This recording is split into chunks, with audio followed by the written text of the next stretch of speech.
కదా ఇంత పబ్లిక్లో ఇంత దూరం వచ్చి ఇంత పబ్లిక్లో మనం దర్శనం చేసుకుంటున్నాం మన తెలియదు పబ్లిక్కి.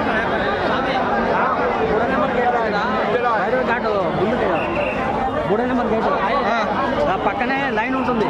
ఓకే. బ్రాహ్మణులు పెట్టి ప్రసాదాలు అమ్ముతుంటారు. వాళ్ళ దగ్గర పోతే 100-200 ఇస్తే దర్శనం వాళ్ళు చెప్పేసేస్తారా? ఓకే, అర్థమైంది కదా అందరికి. పూజ కూడా చేపిస్తారు. పూజ కూడా వాళ్ళే చెప్పిస్తారా? చూడండి ఫ్రెండ్స్, ఫుల్ రష్ ఉంది. ఈ రష్లో మనము ఇవాళ దర్శనం అయితే కాదు నాకు తెలిసి, ఇవాళ అయితే కాదు, చూద్దాం. ఇదంతా లైనే ఇగో.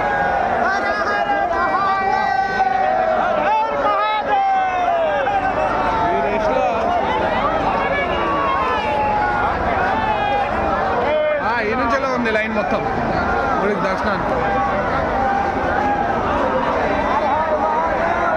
మా గురువు గారు చెప్పారు, ఇప్పుడు చూడండి అది అవుతుందో కాదో చూద్దాం లోపల.